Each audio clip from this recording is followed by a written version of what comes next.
Bienvenue chez vous, résident. C'est votre pote Alistair de retour, et j'ai une petite rancune à exprimer. J'adore le Monsterverse, c'est facilement mon ensemble de films préférés. Chacun offre quelque chose d'unique pour satisfaire mes besoins de taille kaiju. Mais il semble qu'il y ait une énorme occasion manquée. Le Monsterverse nous a offert des affrontements de monstres époustouflants et titanesques à l'écran. Mais soyons réalistes, ces énormes blockbusters prennent des années à réaliser, coûtent des centaines de millions et comptent presque à chaque fois exclusivement sur la popularité de Godzilla et Kong.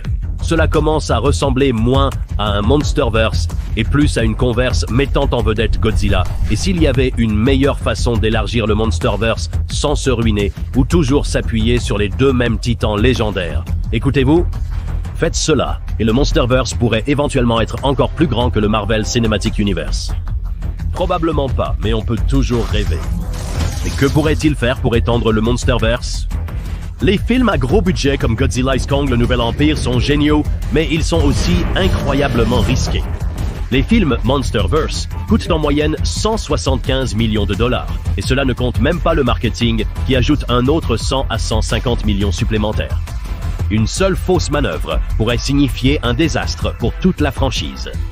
Nous avons besoin de Kong, je vous garantis, si Godzilla vs. Kong n'était pas déjà en cours de tournage au moment où King of the Monsters a sous-performé, il aurait été annulé. En revanche, les films à petit budget sont bien plus cléments.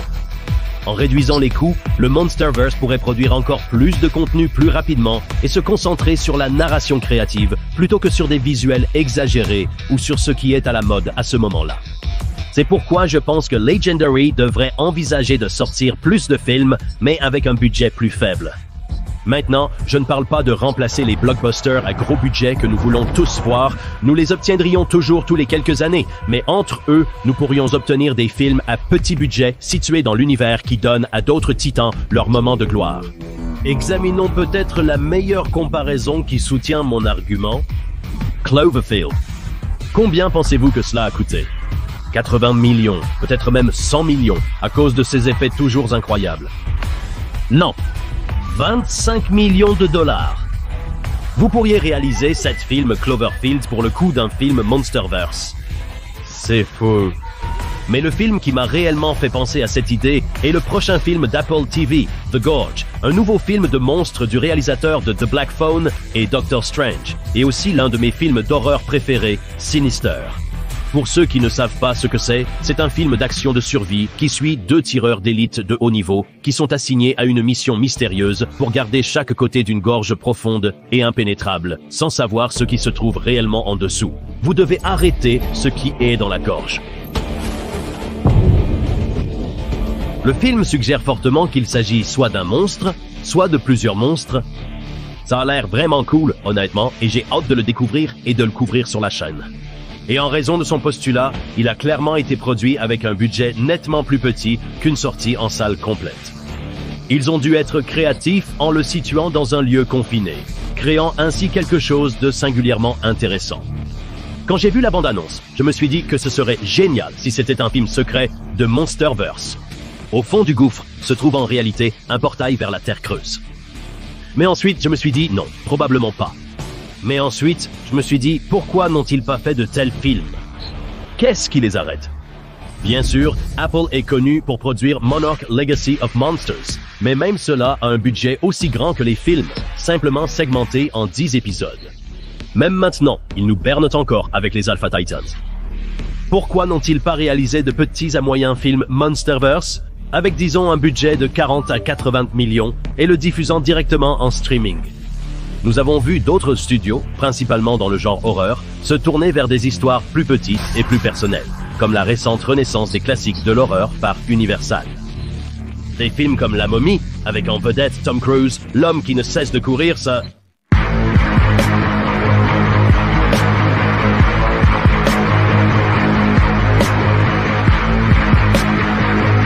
qui a sous-performé au box-office en raison de ses énormes coûts de production. Ils ont décidé de réaliser des horreurs plus traditionnellement identifiables comme L'Homme Invisible et Le Loup-Garou, qui ont environ 5% du budget de La Momie.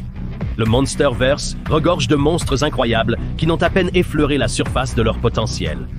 Mothra et Rodan peuvent ne pas être des noms assez grands pour une sortie en salle à gros budget, mais pour un film à plus petite échelle, directement en streaming, c'est beaucoup moins risqué pour le studio. Il y a aussi des tonnes de monstres originaux qui n'attendent que d'être explorés.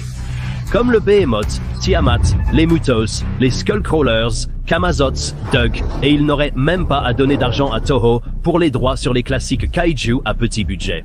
Ouvre également la porte à l'expérimentation du genre. Imaginez simplement un film de style found footage dans le Monsterverse comme Cloverfield où la caméra reste au sol avec les humains, nous donnant une vue à la première personne du chaos.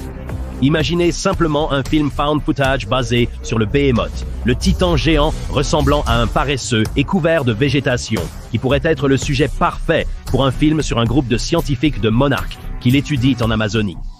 Ou que diriez-vous d'un film d'horreur de survie, où des personnes dans un laboratoire isolé réveillent accidentellement un titan dormant et doivent s'échapper de l'installation? Vous pourriez totalement en faire un sur Abaddon avec ces petites araignées attaquant les gens dans l'installation. Ce serait effrayant comme l'enfer. Ou peut-être même un film de guerre se concentrant sur une équipe de soldats en Afghanistan qui sont attaqués par un titan basé dans le désert nouvellement introduit. Il existe de nombreuses activités réalisables sans devoir organiser un événement d'envergure internationale. Les histoires à plus petite échelle et plus personnelles rendraient le Monsterverse plus réel, tout en élargissant l'univers et en se concentrant sur les autres monstres que les films abordent rarement. Cela répondrait vraiment à la question « Comment est-ce de vivre dans un monde peuplé de monstres ?» Bien sûr, avec des budgets plus faibles, cela signifierait qu'ils devraient être astucieux dans la manière dont ils montrent les monstres, puisque les effets spéciaux sont peut-être l'aspect le plus coûteux de la production. Ils ne peuvent pas avoir des scènes de destruction de toute la ville, mais plutôt de petits foyers de désastres dispersés tout au long du film. On peut toujours dépeindre le carnage extrêmement bien, et souvent avec un effet plus grand, plus réaliste que ce que nous voyons dans les films de Monsterverse. Comme vous pouvez montrer tout ce chaos exagéré et rapide autant que vous voulez, ils ont toujours rendu Cloverfield plus impactant avec une fraction du budget. Cela signifie que nous aurions un regard plus personnel sur l'attaque du monstre, pas seulement des scientifiques quelque part en sécurité dans une installation parlant de ce qu'il faut faire, mais de vraies personnes dans de vrais lieux piégés dans la rencontre. Donc, même s'ils auraient un budget plus faible, cela pourrait conduire à plus de créativité et peut-être une manière plus impactante de montrer une attaque de titans. Et avec la popularité croissante des plateformes de streaming, ces films pourraient prospérer en tant que sortie exclusive, atteignant un public massif sans la pression de devoir gagner plus de 500 millions de dollars au box-office. Maintenant, nous savons qu'Apple travaille sur plusieurs séries dérivées en dehors de Monarch Legacy of Monsters, mais nous ne savons pas vraiment de quoi il s'agira, mais j'espère que ce sera quelque chose qui aidera à élargir le Monsterverse de manière nouvelle et significative. Admettons-le, le Monsterverse ne va pas battre Marvel avec le simple nombre de films.